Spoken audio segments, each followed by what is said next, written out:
In today's video, we are going to be discussing the Matrix trilogy and potentially the fourth addition to the trilogy, Resurrections. However, the main focus is on the trilogy to give my highlighted perspective of what the Matrix really is, who the One truly is, and how it breaks down with some of the rest of the characters. Now, I'm going to give a fair warning to those of you who are hardcore Matrix buffs. I might annoy some of you by speaking about some things out of context and stuff like that. So just a fair warning. I might kind of be rough around the edges with what I'm talking about, but I've been catching up on the movies lately, and so I'm trying to be as accurate as possible with what I'm saying.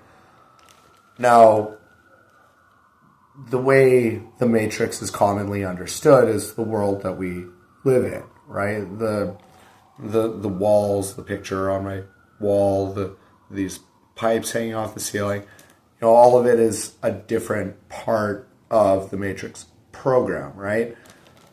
Now, that means that we are like these virtual characters walking around inside the program, right? And to wake up from that programming is essentially where the reality of the movie breaks into metaphor, right? It's sort of this underground reality, right? Where it very much is an underground setting. And awakening in the world that we live in today is suddenly like being a part of this movement that essentially makes you disappear from the face of reality. So the people of Zion, Morpheus, Trinity, Mouse, all of them, right? Cypher, I'm going to bring him up later. They're all parts of this deprogramming, right? And so the idea is that someone like Morpheus, who goes out and finds Neo would be someone like you, or anybody that's thinking about this type of thing would be Neo, right? And coming to the conclusion of what is really taking place in the world, like the politics that are connected with the culture and the way that the culture has these different identities, and then it turns into identity politics. And then outside that circle, there's the production of everything and everything like that, right? And then you back far enough away from the war and everything, and realistically you're just left with this empty space as the source, right? And that empty space that you come up to upon this realization that the more you know, the less you know, is personified by Morpheus in the trilogies. In the trilogy, I mean, sorry. So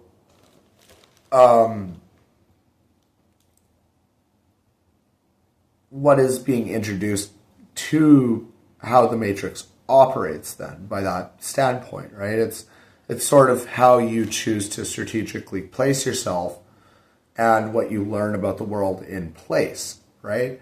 And confronting, say, Smith or one of the agents is the representatives of where the cultures intertwine, right? And you keep on doing this throughout the movies, right? The symbolism of Neo going from spot to spot and confronting these agents is actually him confronting himself, the way he is introducing himself into that area of society. So when you portion that specific area within that area, there's an intersection point, right? And that intersection point is Agent Smith or one of the agents. So say you introduce yourself into a culture that is a blend of, say,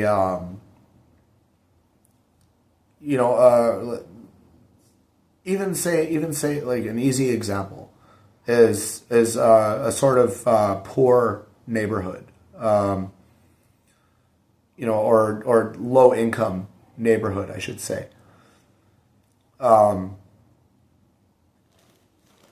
You might run into gangsters. You might run into old women. You might run into children going up and down. Like there might be a school nearby, right? It's all kind of like intersected, right? But kind of a common theme, right? But where they go out to and come back to is completely different from one another, right? And so like looking at a neighborhood like that is sort of like introducing yourself into one of these potentially hostile environments of the Matrix, right? And like the old woman could literally be like the Oracle. The gangsters could be like the agents. The children going back and forth to school could be like the regular civilians, or the woman in the red dress as like a metaphor, right? Like you don't know, like at that age, you don't know what they're going to develop into, right? And so they're the protective minds, like they're the minds that are being protected the most, right?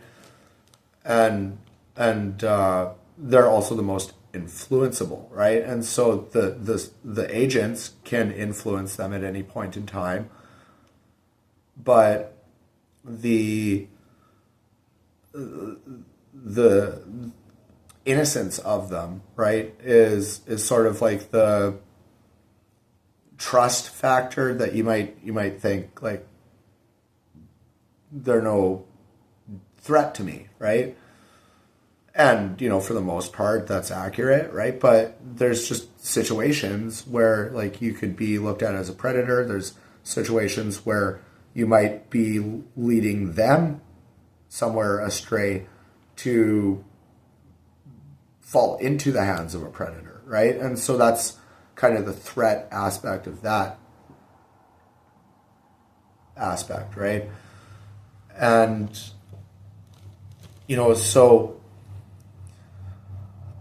this whole process of learning what I've just explained to you over the course of an extended period of time is sort of how they had Neo on the table and they had all the electrodes hooked up to him and everything, and they were rebuilding his muscle tissue, right? This is literally like meditation. This is meditation on these things, right? Not necessarily meditation like it looks like laying on the table like that, but meditation as in restructuring yourself according to the knowledge that you now have, right? And this extends to putting him through the jump simulator, of Morpheus fighting with Neo, and then they go out into the world and they actually confront the agents, right? And so the beginning stages of opening your eyes to the Matrix involves watching the agents, right? Watching all these presences come to light, right? And then leading further into it is farther and farther and farther into your social introductions to those factors, right? And or confrontations of those situations, right? Taking this into account, who is somebody like Cypher? Cypher hates Morpheus, right? He just hates that he knows what he knows now, right? Like he would have rather never have stepped into that, right? So, that is, he's an example. He is a set example in the trilogy of how it is actually dangerous to wake somebody up from the Matrix. Morpheus tells Neo this right in the beginning of the movie. He said it can be overwhelming for someone to be unplugged, right? And this is what happened to Cypher, right? And so the idea is that waking someone up from that type of reality is only meant to be for their own safety, right? Like, so essentially it's guiding someone's focus from over here to over here, but just more abruptly than usual, right?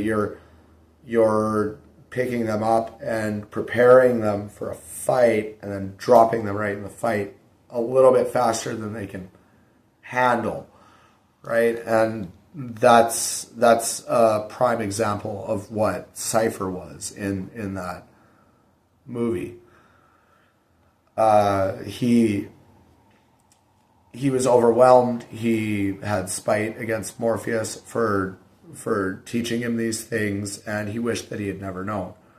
And he made an arrangement with one of the agents to wake up from the Matrix at the expense of his teammates or peers, or however you want to define their relationship.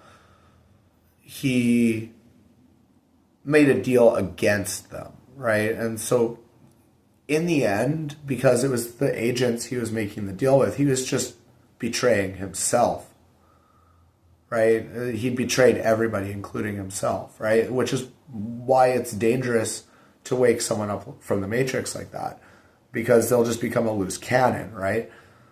And, you can't just share this information about neighborhoods and gangs and politics and culture and stuff with just anybody, right? It has to be people who are actually looking for the truth. And,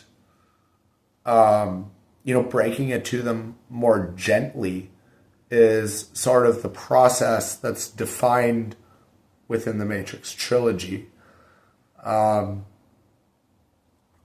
why Neo was the one, right? That's why we would be considered someone like the one to begin with, is because we do not want to break this to you too quickly. We don't want to overwhelm you with the facts, right? And so, the pace at which we learn things is our own being the one, and and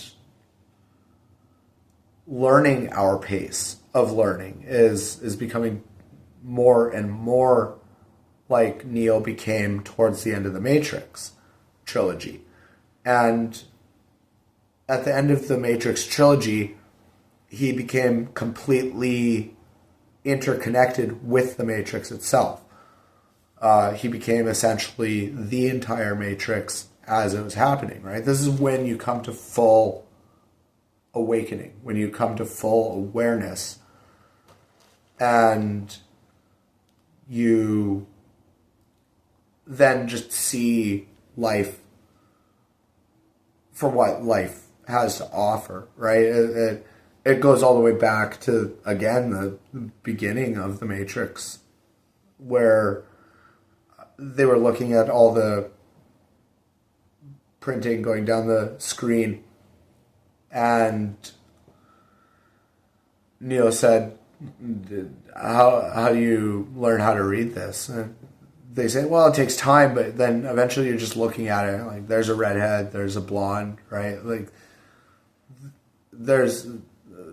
it's that simple. It's that simple, but you're just deciphering it via this coding language, right? And the coding language is assigning value placements to these different areas of life according to what you're observing, right? Like, if you're looking through the camera right now and at my glasses, my glasses would be like a string of, value placements, like in your own mind, right? You have different value placements of my spectacles than I do, right? Like I'm perceiving from them, first of all, and so my perspective is more like a first person view of these glasses, and my value placement of them is essentially unaware most of the time because of the transparency, right? But then if I take them off and I'm looking at them, then I'm like, these are very vital to my day-to-day operations, right? And so, like, it's sort of like learning how to use anything as a weapon, or learning how to use anything that you want to make whatever ingredients you want for food, or or chemistry or math, these sort of things, right? That's the Matrix.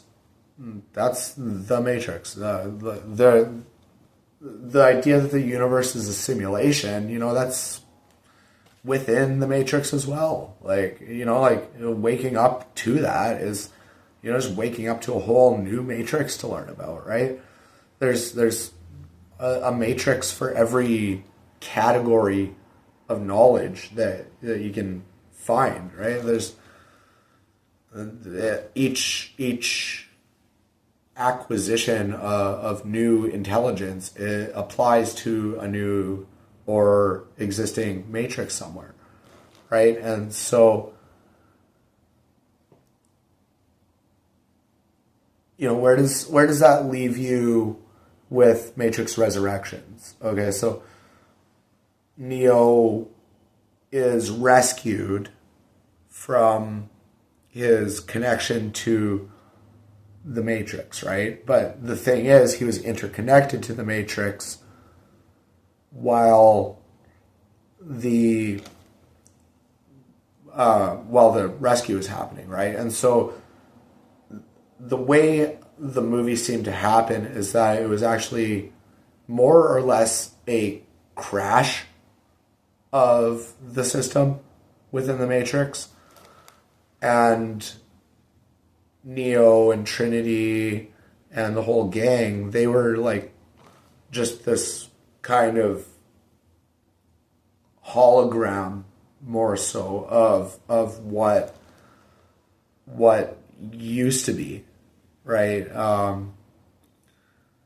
It was very much like they were salvaging the last remains of what they could to recede back to Zion, right?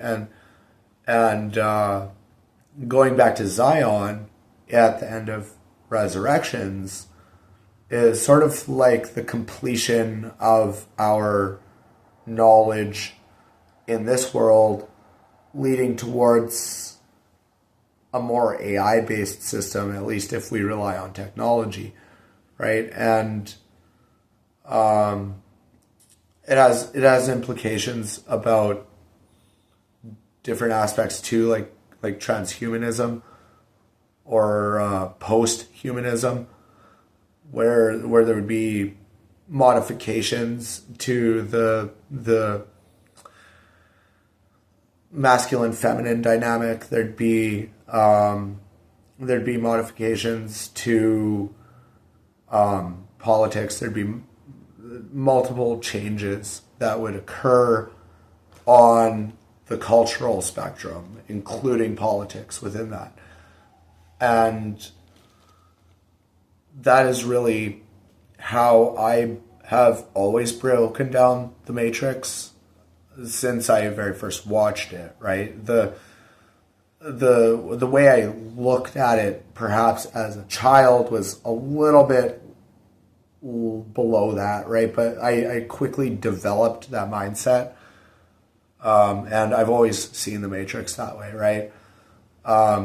Because I mean, I was like a teenager or something when I first watched it. I was a very young kid, like when I first saw The Matrix, and you know, I grew up in a Christian family, so I was kind of looking at it like Neo was kind of like the missionary, and the agents were the non-Christians and stuff. But I very quickly looked at it differently after that. You know, it wasn't as much that to me, but it was still about like confronting the aspect right at hand, and that's what Neo versus the agent really was. And I think The Matrix, to me at least, really does kind of have a centralized symbology with Neo versus the agent Smith, right? It really is the kind of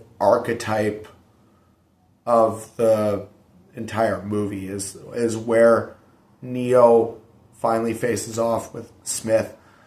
And if you just took like a freeze frame of that moment where they're both at each other like that, right? That you could take a snapshot of that, and that would be the archetype for the entire film series. You know, at least for the trilogy. And